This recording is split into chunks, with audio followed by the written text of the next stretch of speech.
Hello students. आज हम लेकर आए हैं चैंपियन स्क्वायर के प्लेटफॉर्म पे एमपी का वीकली करंट अफेयर्स, यानी साप्ताहिक लेवल पे आपको जितने एमपी में कुछ घटनाएं हुई हैं उसके बारे में फटाफट हम रिवीजन करेंगे और उनसे रिलेटेड कुछ फैक्ट्स आप अपने प्रीलिम्स, मेंस और इंटरव्यू में इन फैक्ट्स का कैसे यूज कर सकते हैं उसके बारे में आपको प्रॉपर जानकारी दी जाएगी। तो चलिए स्टार्ट करते हैं हमारा मध्य प्रदेश का वीकली करंट अफेयर्स सेक्शन। और वीक में ये हम आज करंट अफेयर्स लेकर आए हैं 6 जुलाई से 13 जुलाई 2025 का करंट अफेयर्स। इसके बेसिक कुछ टॉपिक अगर आप देख रहे हो तो इसमें गंगोत्री हरित परियोजना, मध्य प्रदेश प्राकृतिक गैस उत्पादन में नया कदम, एमपीसीए म्यूजियम का उद्घाटन, मध्य प्रदेश की 120 जेलों में 500 नए वीसी रूम बनाए गए, मतलब वीडियो कॉन्फ्रेंसिंग रूम बनाए गए हैं। आसिरगढ़ व रायसेन का किला यूनेस्को की सूची के लिए चिन्हित किए गए हैं। इंदौर भोपाल मेट्रोपॉलिटन की रीजन बनने की तैयारी है। एशिया की सबसे बुजुर्ग हस्तिनी जिनका नाम है वत्सला, उनका हाल ही में निधन हुआ है, उससे संबंधित जानकारी। भोपाल में बनेगा 21वां भोपाल में मनाया गया 21वां वर्ल्ड रोज कन्वेंशन। फिर आता है मध्य प्रदेश सोलर कैपिटल बनने को तैयार। और लास्ट का है गांधी सागर अभ्यारण्य में दुर्लभ कैरकास या फिर सहघोष की क्या हुई है, उपस्थिति पाई गई है। तो चलिए वन बाय वन हम इन टॉपिक के कुछ कुछ इंपॉर्टेंट फैक्ट्स को देख लेते हैं। सबसे पहला आया हमारा क्या, मध्य प्रदेश में प्राकृतिक गैस उत्पादन में नया कदम। क्या नया कदम है? दमोह छतरपुर जो ब्लॉक है उसमें से अब प्राकृतिक जिसे कहते हैं कोल्ड बेड मीथेन, इसका उत्पादन शुरू होने वाला है। कौन सा रीजन आया? दमोह और छतरपुर का जो ब्लॉक है उसमें ये रीजन आया गया है। ठीक है। इससे पहले किसको कोल बेड मीथेन का बोला जाता था? वह था सिंगरौली और शहडोल। हमेशा शहडोल हमारा सबसे बड़ा कोल बेड मीथेन का क्या था, गैस क्षेत्र था। फिर केंद्र सरकार के डायरेक्टर जनरल ने हाइड्रोकार्बन फील्ड डेवलपमेंट प्लान, तो ये जो आपकी यहाँ पर क्या हुई है, उत्पादन जो हो रहा है वो हो रहा है, केंद्र सरकार का एक प्लान है हाइड्रोकार्बन फील्ड डेवलपमेंट प्लान। ये हाइड्रोकार्बन फील्ड डेवलपमेंट प्लान का काम है एक्सप्लोरेशन और आपके जो ऑयल और गैस का है प्रॉपर डिस्कवरी में हेल्प करना और उनका कैसे यूज करना है, उस बेसिस के उस पे क्या बनाया गया है, हाइड्रोकार्बन फील्ड डेवलपमेंट प्लान। कहाँ यूज करेंगे? ये हमारा एमपी का स्पेसिफिक है, आपके नेचुरल रिसोर्सेज में आप इसको यूज कर सकते हैं। प्रीलिम्स पॉइंट ऑफ व्यू से पूछा जा सकता है कि शहडोल गैस संयंत्र के बाद अब हमारा दूसरा कौन सा बन चुका है, छतरपुर और दमोह क्लॉक हमारा ब्लॉक, ये आप प्राकृतिक गैस के लिए जाना जाएगा। और साथ ही साथ इंटरव्यू पॉइंट ऑफ व्यू से क्वेश्चन पूछा जाता है, अगर कोई इन डिस्ट्रिक्ट से बिलोंग करेगा तो उनसे पूछा गया है कि हाइड्रोकार्बन या फिर ऑयल गैस एक्सप्लोरेशन में क्या नया इनिशिएटिव हुआ है, आप इन सब चीजों को बता सकते हैं। आगे बढ़ते हैं। नेक्स्ट हमारा जो टॉपिक है उसका नाम है एमपीसीए म्यूजियम का उद्घाटन। मध्य प्रदेश क्रिकेट एकेडमी का जो है उससे संबंधित एक म्यूजियम का उद्घाटन हुआ है। कहाँ हुआ है ये? इंदौर के होलकर स्टेडियम में इसका उद्घाटन हुआ है। कहाँ हुआ है? होलकर स्टेडियम, जो कि कहाँ लोकेटेड है? इंदौर में। इसका उद्घाटन में क्या क्या है, म्यूजियम में क्या क्या आपको देखने को मिलेगा? कपिल देव की वर्ल्ड कप थीम वाली प्रतिकृति भी देखने को मिलेगी। कब जीता था हमने सबसे पहला वर्ल्ड कप क्रिकेट में? 1983 में। तो उनका 1983 में जो ऑटोग्राफ वाला बल्ला, सी के नायडू का बल्ला, सचिन तेंदुलकर के पैड, राहुल द्रविड़ की आखिरी टेस्ट की टी शर्ट, नरेंद्र हिरवानी जी के रिकॉर्ड टेस्ट गेंद जैसे अमूल वस्तुएं, तो आपके क्रिकेट से एसोसिएट जितने क्रिकेट प्रेमी हैं आप इस स्टेडियम में जाइए और जितनी भी उपलब्धि हमारे देश ने क्रिकेट में हमेशा वो पूरी करी है, उन सब चीजों को आपको कहाँ पर देखने को मिलेगा? एक म्यूजियम जो कि होलकर स्टेडियम कहाँ पर खोला गया है? इंदौर में। तो ये question specially pre point of view से ज्यादा इंपॉर्टेंट है।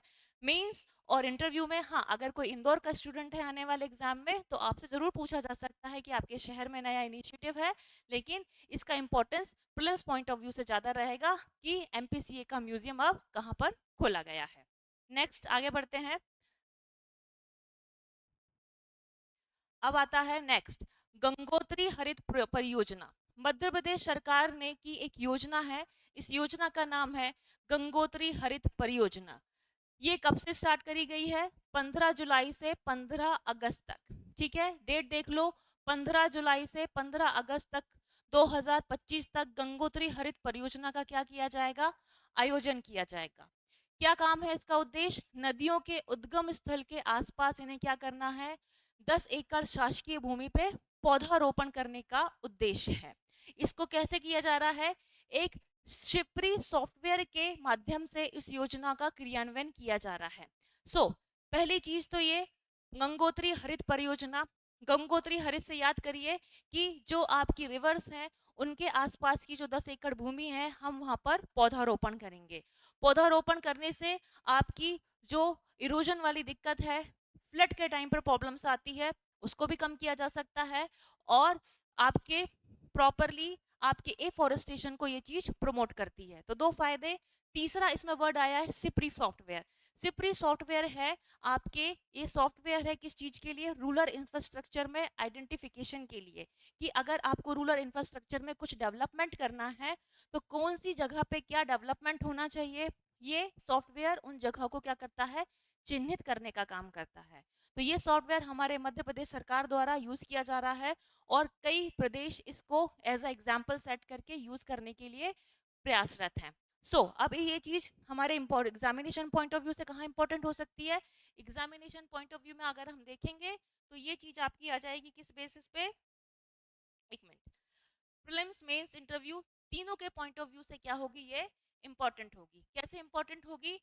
पहले तो परियोजना, आपके किसी भी क्वेश्चन पेपर में अगर ये परियोजना आती है आपके पेपर थर्ड से रिलेटेड, तो हम इस योजना का यूज कर सकते हैं।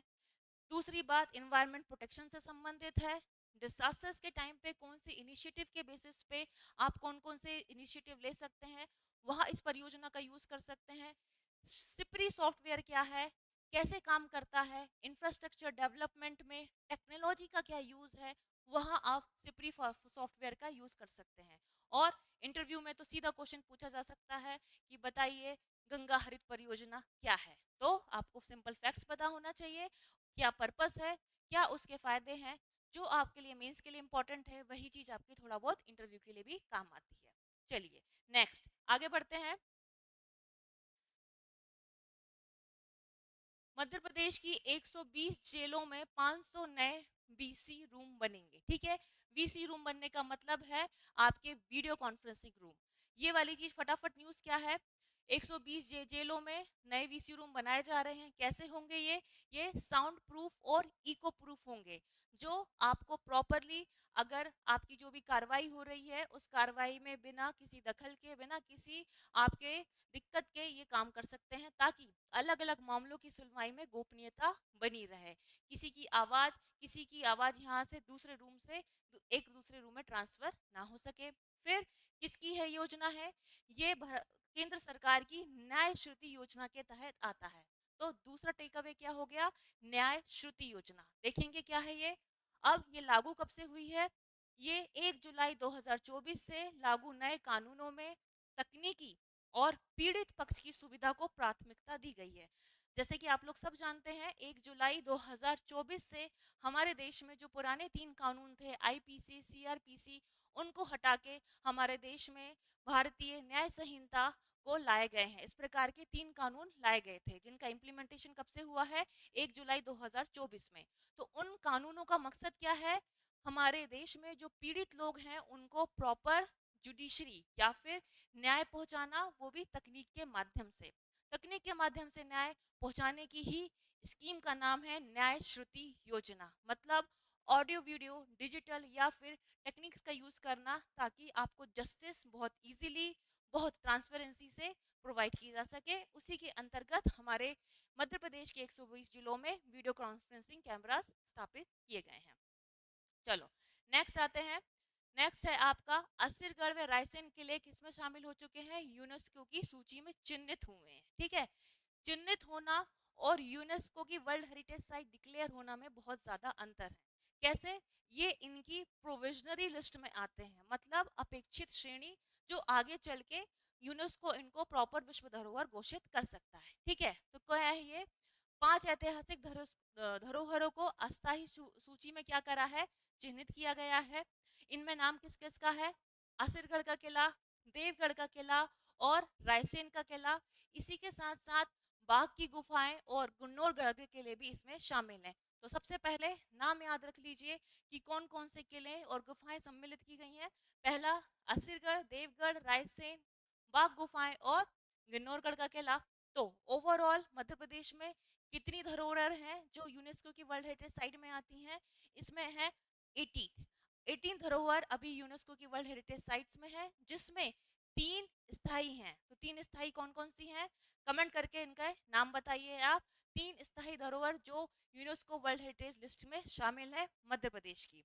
तो चलिए फैक्ट्स क्या है इनके प्रीलिम्स पॉइंट ऑफ व्यू से। तो क्वेश्चन आ जाएगा कौन सी नई धरोहरें यूनेस्को की वर्ल्ड हेरिटेज साइट्स में जोड़ी गई हैं। एक question mains point of view से हमारे आर्किटेक्चरल डेवलपमेंट में कल्चर प्रिजर्वेशन का अगर आप क्वेश्चंस लिखते हैं तो इन चीज़ों का बहुत अच्छे से यूज़ करके बता सकते हैं कि इन क्वेश्चंस को हमें कैसे करना है, ऐड करना है। इस प्रकार से हम संस्कृति को प्रिजर्व करने का काम कर रहे हैं।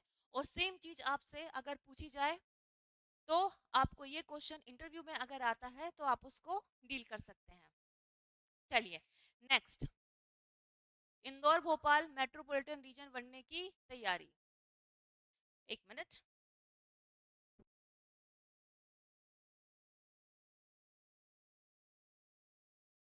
ठीक है, नेक्स्ट हमारी हेडिंग क्या है? वो इंदौर भोपाल मेट्रोपॉलिटन रीजन बनने की तैयारी में, मतलब हमारे जो टायर 1, टायर 2, टायर 3 सिटीज हैं उसमें अब हमारे इंदौर भोपाल टायर 1 सिटीज की अंदर काउंट होने वाले हैं। कैसे? विधानसभा में महानगर क्षेत्र नियोजन एवं विकास अधिनियम। तो एक फैक्ट क्या आया, कौन सा हम लोग विधेयक लेकर आए हैं? नियोजन एवं विकास अधिनियम विधेयक 2025 में पेश किया जाएगा और उस विधेयक के अंदर भोपाल और इंदौर को मेट्रोपॉलिटन सिटी के रूप में डिक्लेयर किया जाएगा। क्या है इसमें? और इस रीजन के अंदर भोपाल के अंदर कौन कौन से आते हैं? जैसे कि भोपाल, सीहोर, रायसेन, विदिशा और राजगढ़।